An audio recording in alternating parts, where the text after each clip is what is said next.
एक घने जंगल में चंपा कौवी अपनी 3 बहुओं के साथ रहती थी। उसकी तीनों बहुएं बहुत ही घमंडी थी। एक दिन चंपा कौवी सुबह सुबह पूजा की थाली लेकर अपनी बड़ी बहू टुनटुनी को आवाज लगाती है। बहू, अरे ओ टुनटुनी बहू, मैं मंदिर जा रही हूँ पूजा करने। तू उठकर सुबह का नाश्ता बना ले। मैं और नाश्ता बनाऊं? मेरी जूती बिना बनाए नाश्ता? मेरी ब्यूटी खराब हो जाएगी। मंदिर से वापस आकर आप खुद ही नाश्ता बना लीजिएगा। अपनी बड़ी बहू की ये बातें सुनकर चंपा कौवी कुछ नहीं कहती और मंदिर चली जाती है। थोड़ी देर बाद जब चंपा कौवी वापस आती है तो देखती है कि उसकी तीनों बहुएं अभी तक सो रही हैं। टूनी बहू, लूसी बहू, कब तक सोती रहोगी? ये बुढ़िया भी ना सुबह सुबह टूनी टूनी चिल्लाने लगती है, जैसे मैं इसकी कोई नौकरानी हूँ। जरूर कोई काम होगा तभी बुला रही है। टूनी चिड़िया अपनी छोटी देवरानी लूसी के घोंसले में चली जाती है और उससे कहती है, अरे लूसी, माँ जी कब से आवाज दे रही है, तू सुनती क्यों नहीं? जाते क्या काम है, बुला रही है। मैं क्या उनसे डरती हूँ? हर समय मुझसे ही काम करवाएंगी। जाओ तुम चली जाओ टूनी बहन। ना बाबा ना, मुझसे घर का कोई काम नहीं होगा। टूनी चिड़िया अपने कमरे में चली जाती है। चंपा कौवी कई बार अपनी बहू को आवाज देती है लेकिन कोई भी बहू उसके पास नहीं आती। इस तरह कुछ दिन बीत जाते हैं। एक दिन सुबह सुबह चंपा कौवी हॉल में बैठी थी, तभी सुंदर कौवा अपने कमरे से निकलकर बाहर आता है। माँ, चाय बन गई है क्या? जल्दी से मुझे 2 कप दे दो। कब से टुनटुनी चाय मांग रही है। अरे वारे मेरे जोरू के गुलाम, पत्नी के लिए चाय मांग रहा है। शर्म नहीं आती तुझे? जाकर अपनी पत्नी को 2 चांटे लगा, वो खुद आकर चाय बनाएगी। अपनी माँ की डांट सुनकर सुंदर कौवा किचन में जाकर चाय बनाने लगता है। उसी समय चंपा कौवी की पड़ोसन हरी तोती वहाँ आती है। क्यों रे चंपा, आज मंदिर नहीं चलेगी क्या? रोज रोज मंदिर जाकर मुझे क्या मिला हरी तोती? मेरी सारी बहुएं कामचोर है। इसमें तेरी बहुओं का कोई कसूर नहीं चंपा, ये सारे जमाने का ही खेल है। आजकल हर घर में यही रोना है। अच्छा चंपा, चलती हूँ, मुझे मंदिर जाने की देर हो रही है। अगले दिन टुनटुनी बहुत सारी शॉपिंग करके अपने घर आती है और सीधे अपने कमरे में चली जाती है। ये देखकर चंपा को गुस्सा आ जाता है। वो गुस्से में टुनटुनी के कमरे में जाती है। अरे टुनटुनी, आज तुमने फिर इतनी सारी शॉपिंग कर ली? अभी कल ही तो सुंदर बेटा ने तुझे शॉपिंग कराई थी। कई बार मैंने मना किया तुझे कि इतने पैसे बर्बाद मत किया कर, लेकिन तू है कि मेरी सुनती ही नहीं। माँ जी, मुझे आपकी ये टोकटाकी बिल्कुल पसंद नहीं। मेरा जब मन करेगा तब मैं शॉपिंग करूँगी और आप आगे से मेरे कमरे में बिना नॉक किए मत आइएगा। मुझे ये बिल्कुल पसंद नहीं। आप इसी वक्त मेरे कमरे से बाहर चले जाइए। अपमानित होकर चंपा कौवी अपने कमरे में जाकर रोने लगती है। इस घर में मेरी कोई इज्जत नहीं। मैं अब इस घर में नहीं रहूंगी। मैं किसी वृद्धाश्रम में चली जाऊंगी। रात होते ही चंपा कौवी अपना घर छोड़कर वृद्धाश्रम चली जाती है। ये देखकर तीनों बहुएं बहुत खुश होती हैं, पर उनकी ये खुशी ज्यादा दिनों तक नहीं रहती। धीरे धीरे उनके पति का कारोबार चौपट हो जाता है। तब एक दिन तीनों बहुएं अपनी सास के पास जाती हैं। अब यहाँ तुम लोग क्या लेने आई हो? सब कुछ तो छोड़कर चली आई। यहाँ तो मुझे चैन से जीने दो। माँ जी, हमें माफ कर दीजिए, हम सब आपको लेने आए हैं। आपके जाने के बाद से लक्ष्मी माता हमसे रूठ गई। हम लोग कंगाल हो गए।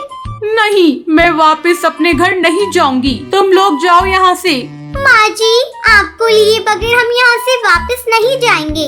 आपको चलना ही पड़ेगा।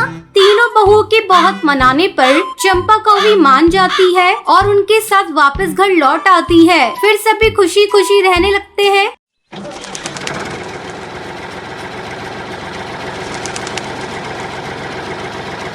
टुन्नू चिड़ा एक गरीब किसान था। उस समय सर्दी का मौसम चल रहा था। ऐसे में एक दिन टुन्नू की पत्नी टुनटुनी उससे कहती है, देखो जी, ठंड धीरे धीरे बढ़ रही है और हम लोगों के पास कोई गर्म कपड़ा भी नहीं है। आप आज कड़कनाथ सेठ के यहाँ से कुछ रुपए मांग कर ले आना, जिससे हम कुछ ऊनी कपड़े खरीद लेंगे। माँ जी के लिए भी इस बार ऊनी कपड़े लेने हैं। उनकी बूढ़ी हड्डियों में अब ये ठंड सहने की ज्यादा ताकत नहीं बची है। तुम जरूर सेठ के पास चले जाना, काम में भूल मत जाना। क्या कहूँ टुनटुनी, मेरे ऊपर सेठ का पुराना कर्ज है जिसे मैंने अभी तक नहीं चुकाया है। पता नहीं वो फिर से मुझे उधार देगा कि नहीं। तुम जाकर देखो तो सही। तुम सेठ को अपनी मजबूरी बताना, वो हमारी गरीबी पर तरस खाकर जरूर कुछ रुपए दे देंगे। तभी टुनटुनी की माँ टूनी वहाँ आती है। टुनटुनी बेटा, अब ये ठंड मुझसे बर्दाश्त नहीं हो रही है। माँ जी, मैं अभी लकड़ियाँ जला देती हूँ। बेटा, तू कब तक लकड़ियाँ जलाती रहेगी? ऐसी ठंड में लकड़ियाँ जलने से पहले ही बुझी जा रही हैं। माँ जी, आप चिंता मत करिए, मैंने इन्हें सेठ कड़कनाथ के पास भेजा है, वो जरूर कुछ रुपए लेकर आएंगे, तब मैं आपके लिए गर्म कपड़े खरीद दूंगी। उधर टुन्नू सेठ कड़कनाथ के पास जाता है। क्यों रे टुन्नू, बहुत दिनों बाद आना हुआ। बता, तू मेरे पैसे कब वापस कर रहा है? सेठ जी, इस बार मुझे फसल में नुकसान ही नुकसान हुआ है, इसलिए मैं आपका उधार नहीं चुका पाया। तुम गरीबों को पैसे दे दो तो तुम उसे अपने बाप का माल समझने लगते हो। उधार चुकाने का तो तुम लोगों का ध्यान ही नहीं रहता। इस बार फसल अगर अच्छी हो जाएगी तो मैं आपका सारा कर्ज चुका दूंगा। सेठ जी, मुझे थोड़ा और कर्ज चाहिए, मुझे अपनी माँ के लिए गर्म कपड़े खरीदने हैं सेठ जी। सेठ टुन्नू को पैसे देने से मना कर देता है। निराश मन से टुन्नू घर आता है। आप आ गई जी, क्या हुआ, पैसे मिले? नहीं टुनटुनी, सेठ ने पैसे देने से मना कर दिया। पता नहीं ये जाड़े की रात कैसे कटेगी। फटी हुई कंबल से माँ जी को ठंड लगती है। आप एक काम कीजिए, जाइए कुछ लकड़ियाँ जंगल से चुनकर ले आइए। हाँ, मैं अभी चुन कर लाता हूँ। टुन्नू जंगल लकड़ियाँ चुनने चला जाता है। सेठ कड़कनाथ अपने गुंडों के साथ टुन्नू के घर पहुँचता है। अरे सेठ जी, आप यहाँ, क्या बात है? मुझे तुझसे कुछ बात नहीं करनी, जा अपने पति को बुला ला। लेकिन सेठ जी, वो तो जंगल लकड़ियाँ लाने गए हैं, आप मुझे बताएं क्या बात है? मैं अपना उधार लेने आया हूँ, तू अभी के अभी मेरा उधार वापस कर, नहीं तो मैं तुझे और तेरे परिवार को इस घर से निकाल दूंगा। सेठ जी, ऐसा अन्याय मत करिए, हम लोगों के पास इस ठंड में रहने के लिए और कोई जगह नहीं है, और मेरी माँ जी भी बीमार है, आप हम गरीबों पर तरस खाइए। तेरी माँ बीमार है तो मैं क्या करूँ? इस ठंड में मरती है तो मर जाए, मुझे तो बस अपने पैसे चाहिए। तू अभी के अभी निकल इस घर से। सेठ जी, थोड़ी देर और रुक जाइए, मेरे पति को आ जाने दीजिए, हम लोगों को इस घर से मत निकालिए। सेठ टुनटुनी की एक नहीं सुनता है और सबको घर से बाहर निकालकर घर में ताला लगा देता है। टूनी ठंड बर्दाश्त नहीं कर पाती और इस ठंड में उसकी मौत हो जाती है। माँ जी, क्या हो गया है आपको? उठिए माँ जी, देखिए टुन्नू आपके लिए लकड़ियाँ लेने गए हैं, अभी आ रहे ही होंगे माँ जी। टुनटुनी के बार बार उठाने पर भी टूनी चिड़िया नहीं उठती क्योंकि वो मर चुकी थी। तभी टुन्नू लकड़ियाँ लेकर वहाँ आता है। वो टुनटुनी को किसी तरह संभालता है। इस ठंड ने टुनटुनी के सर से उसकी माँ का साया छीन लिया। सुंदरवन जंगल में टूनी चिड़िया और उसकी सास बबली कबूतरी रहा करती थी। बबली कबूतरी अपनी बहू टूनी चिड़िया पर बहुत अत्याचार किया करती थी। टूनी बहू, तू यहाँ बैठी क्या खा रही है? मैं भूख से मरी जा रही हूँ, लेकिन तुझे मेरी परवाह कहाँ? माँ जी, अभी तो आप ही ने कहा था कि आप अभी नहीं खाएंगी। डायन, तूने झूठ बोलना भी शुरू कर दिया। मैंने कब तुझे कहा था कि मैं नहीं खाऊंगी? तू मुझे भूखा मारना चाहती है? नहीं माँ जी, ऐसी कोई बात नहीं है, मैं अभी आपके लिए खाना लगा देती हूँ। इसी तरह बबली कबूतरी छोटी छोटी बात पर टूनी चिड़िया को कुछ न कुछ सुना दिया करती थी। एक दिन टूनी चिड़िया आकर बबली कबूतरी को बताती है, माँ जी, मैं माँ बनने वाली हूँ। तो क्या हुआ? तू माँ बनने वाली है, ऐसे आकर बता रही है जैसे तू अमीर बनने वाली है। सभी चिड़िया माँ बनती हैं, इसमें नई बात कौन सी है? जा जाकर अब काम कर, तेरे मायके से नौकरानी नहीं आने वाली। ऐसे ही 7 महीने गुजर जाते हैं। एक दिन टूनी चिड़िया कपड़े धोने के बाद गीले कपड़े सुखाने के लिए अपनी ननद लाडो को बुलाती है। लाडो, ओ लाडो, जरा जल्दी यहाँ आना। क्या है भाभी? लाडो, इन कपड़ों को ले जा और बाहर डाली पर सुखा दे। टूनी बहू, तू ये क्या कर रही है? अब मेरी बेटी कपड़े सुखाएगी? तू माँ बन रही है तो क्या सभी लोग तेरे आगे पीछे काम करने के लिए घूमेंगे? लाडो कपड़े नहीं सुखाएगी, तू खुद जाकर और कपड़े सुखा दे। लेकिन माँ जी, ये बाल्टी बहुत भारी है, डॉक्टर ने मुझे बाहरी चीजें उठाने से मना किया है। तू जाती है या मैं मोंटू बेटे को बुलाऊं? 2 थप्पड़ तुझे लगाएगा तब तेरी अकल ठिकाने आएगी। नहीं माँ जी, आप मोंटू चिड़ी को मत बुलाइए, मैं खुद ही कपड़े सुखा लेती हूँ। टूनी कपड़ों से भरी बाल्टी उठाकर बाहर डाली पर जाने लगती है। तभी उसके पंख लड़खड़ाने लगते हैं और वो पेड़ से नीचे गिर जाती है। करमजली एक काम भी ठीक से नहीं कर पाती। पहले से घर का खर्च कम था, जो इसने डॉक्टर का भी खर्चा बढ़ा दिया। बबली कबूतरी टूनी चिड़िया को लेकर हॉस्पिटल जाती है। डॉक्टर, मेरी बहू को जल्दी होश में ला दो।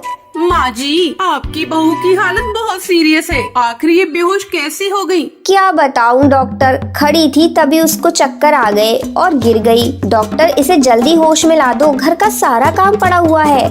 अरे आप कैसी सास है? आपकी बहू जिंदगी और मौत से जूझ रही है और आपको अपने घर के काम की पड़ी है। अब आपकी बहू को इस हॉस्पिटल में 2 दिन तक रखा जाएगा। डॉक्टर, ऐसा नहीं हो सकता, तुम मेरी बहू को बस होश में ला दो, मैं उसे जल्दी घर लेकर जाऊंगी। ठीक है, थोड़ी देर आप यहाँ इंतजार कीजिए, मैं अभी आती हूँ। तभी डॉक्टर उसे वहाँ बिठाकर पुलिस को फोन कर देती है।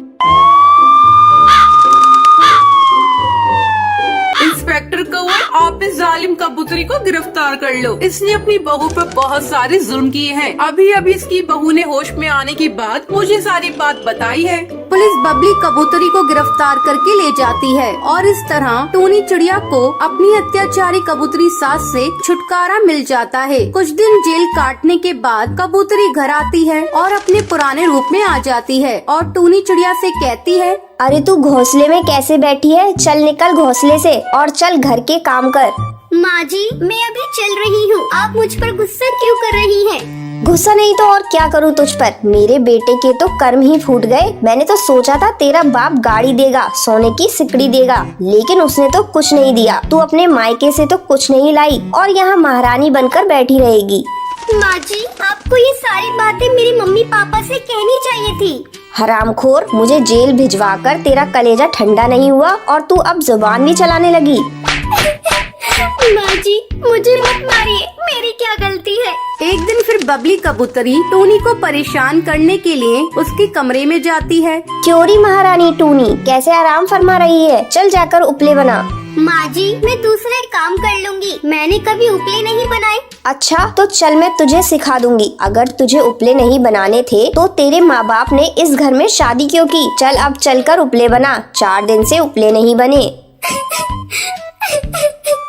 माँ जी, मुझसे उपले नहीं बनेंगे, आने दीजिए इनको, मैं इनसे कह दूंगी मुझे उपले नहीं बनाने हैं। ले, वो आ गया, अब बोल, देखती हूँ वो तेरी बात मानता है या मेरी बात मानता है। माँ, तुम दोनों में बहस कैसे हो रही है? तू अपनी पत्नी से ही पूछ ले। क्या हुआ जी? देखिए ना जी, माँ जी मुझे उपले बनाने को कह रही है। मैं उपले नहीं बनाऊंगी, मैंने कभी अपनी जिंदगी में उपले नहीं बनाए। आपने मुझसे शादी के उपले बनाने को की थी। क्या कहा तूने? तू उपले नहीं बनाएगी? अब तो घर के सारे काम तुझे ही करने हैं। तू दहेज लेकर नहीं आई है। आपने दहेज के लिए मेरे पापा से क्यों नहीं कहा? कहा तो था तेरे बाप को, कंकाल निकला, खाली हाथ अपनी बेटी को यहाँ भेज दिया। मेरे सारे शौक धरे के धरे रह गए। मैंने तो अपने दोस्तों से भी कह दिया था, लेकिन तेरे कंकाल बाप ने मेरे दोस्तों के सामने कोई इज्जत नहीं रखी। तो जल्दी से माँ जो कहती है वो कर, नहीं तो तेरे भाई को बुलाकर तुझे तेरे घर भेज दूंगा। आप लोग मेरे साथ बहुत गलत कर रहे हैं। गलत? गलत तो अब मैं करूँगी। अरे मोंटू, चल फोन लगा अब इसके भाई को और उससे साफ साफ कह दे अभी आए और अपनी बहन को ले जाए। मुझे ऐसी कंगाल बहू नहीं चाहिए।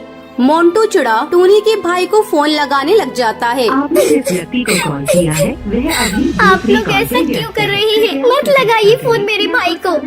अभी अभी तो उसने मेरी शादी की है। मेरे मायके वालों ने अपनी हैसियत से ज्यादा खर्च करके मेरी शादी की, लेकिन आप लोगों को इससे क्या? लड़की वाले बिक जाए, लेकिन आप लोगों को कोई फर्क नहीं पड़ता। आप लोगों को तो बस दहेज से मतलब है। मैं कहता हूँ तू अब चुप हो जा। क्या साले साहब, मैं कब से तुझे फोन लगा रहा हूँ, तू फोन क्यों नहीं उठा रहा? तू जल्द से जल्द यहाँ और अपनी बहन को लेता जा। ये आप क्या कह रहे हैं जीजा जी? ऐसी क्या बात हो गई? पहले मेरी बात मेरी बहन से कराओ। मोंटू चिड़ा टूनी चिड़िया को फोन देता है। भैया तो जल्दी मुझे लेने आ जा। मेरे ससुराल वाले दहेज के लालची हैं। ये सुबह से मुझे मार पीट रहे हैं। मैं यहाँ और कुछ दिन रही तो मैं मर जाऊंगी। टुन्नू चिड़ा अपनी बहन की बातें सुनकर हवाओं को चीरता हुआ वहाँ आता है। भैया तो मुझे यहाँ से ले चल, ये लोग मुझे बहुत मार रहे हैं। क्यों जी, आप लोग मेरी बहन को क्यों मार रहे हैं? क्यों जीजा जी? इसी दिन के लिए मैंने अपनी बहन का हाथ आपके हाथ में दिया था। अब तो मैं बहन को 1 मिनट भी यहाँ नहीं छोड़ूंगा। हाँ हाँ हाँ, ले जा तू अपनी बहन को, मैं अपने बेटे की दूसरी शादी कर दूंगी। मैं तो अपनी बहन को लेता ही जाऊंगा, लेकिन तुम लोगों को मैं नहीं छोड़ूंगा। देखता हूँ आपके बेटे की दूसरी शादी कैसे होती है। मैं आप लोगों का जीना हराम कर दूंगा। अरे तू तो मेरे ही घर में खड़ा होकर मुझे ही धमकी दे रहा है। अपनी बहन को लेकर चुपचाप यहाँ से चला जा, वरना मैं तेरा वो हाल करूँगी कि तेरे घर वाले भी तुझे नहीं पहचानेंगे। भैया इन लोगों से बहस मत करो, जल्दी चलो यहाँ से, ये लोग कुछ भी कर सकते हैं। टूनी चिड़िया अपने भाई टुन्नू के साथ मायके चली जा